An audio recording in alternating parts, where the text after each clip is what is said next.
Could Godzilla be too overpowered in Fortnite? Now, I've heard a lot of people talking about the Godzilla and the Kong collab in Fortnite, and since we've realized that we're gonna be able to turn into Godzilla with this sort of like boss power up, and also possibly be able to turn into Kong, which I will talk about later in the video, they're saying that it's really cool, but they hope that they won't be too overpowered when we're actually able to transform into them, which I believe is tomorrow. Now, being able to turn into Kong isn't actually confirmed, but in the trailer, it does look like Kong falls from a rift onto the map, as you can see here, so we may just have to wait and see with that, but at some point in this new update, we may be able to turn into Godzilla as well as Kong in some way. I don't know if they'll have like two different islands or something like that, because we know that Godzilla is going to work kind of the same as Doom did with his power-up like boss thing, where we'll have to take over the island, and then once we do, we will be able to turn into Godzilla. Now, becoming Doom in Chapter 5 with his island was really mostly a guaranteed win if you were able to obtain it. It made you much taller, it gave you a ton of health and shield, had crazy abilities that were nearly impossible to counter, etc. Dr. Doom was probably one of the most overpowered things that we've had in Fortnite. Honestly, I feel like it was more overpowered than Thanos because of how easy you were able to move with Doom in comparison to Thanos. I think that was really cool, and it was definitely overpowered, but as you guys remember, it was super duper rare to find. Like, I believe at one point there was like a 5% chance of it spawning in your game, and it took me until the very end of when it was out to actually be able to get it, and I only got it one time. I'd only seen it one time in game, and the one time that I saw it, I actually got it. But with Godzilla, these things could be much more amplified in terms of his,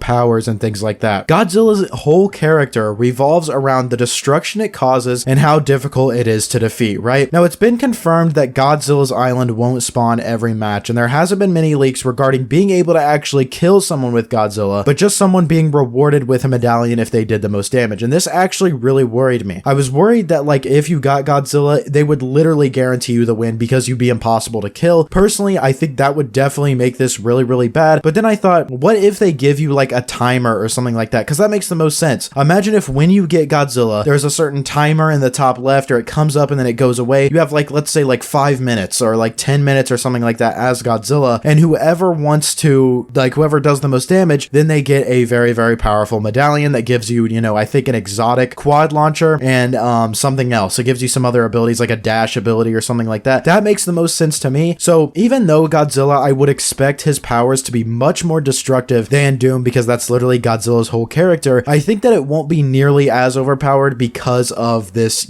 timer that it has. With Dr. Doom, if you got it, obviously it only came with the end of the game, like at a certain time. Most of the time it was at the end of the game, so you really didn't have much time to use it anyways. But if they give you a timer, it's guaranteed that like you will get rid of it at some point. Godzilla will be gone. But someone got Dr. Doom, they would have it for like the entire game because it was so hard to kill. There was nothing you could do. Now, like I said, I feel like this makes it much more balanced, and hopefully they don't make it so rare to where I only get to use it once like last time with Doom. Like I said, I literally only got to use Doom once, and it was so hard to find. Now, I hope that Fortnite learns from this, and I hope that they do decide to, up the spawn rate of this, especially since it's going to be on a timer and everything. I would hope it's more like 15-20%, something like that. That would make a lot more sense. Obviously, I wouldn't want it in every single match, but I do want to be able to see it at some point. Also, I really do hope that they decide to have Kong and Godzilla abilities in the same match as well, because seeing two people, Kong and Godzilla go against each other would be really cool to see in game, and it's like an event that we can control ourselves. I think that is really cool. Either way, you guys, I think people are going to find something to complain regarding this, but I trust Fortnite to make the necessary changes to these like boss power-ups, like I said, so that everyone can enjoy them in a balanced way. But overall, obviously Godzilla and or Kong is going to be a bit overpowered. If it wasn't, guys, that would kind of defeat the point of putting a giant like Godzilla in the game, but I think it'll still be a lot of fun. So answering the question of could Godzilla be too overpowered? Maybe, but also I really don't think so. Let me know what you guys think about this down below in the comments. Are you guys excited for Godzilla to be coming to Fortnite? Let me know. Drop a like on today's video. You watched all the way to the end. You must have liked the video. Subscribe to the channel for more like this. Use code PROZEROYT, and I will see you all in the next one. Peace.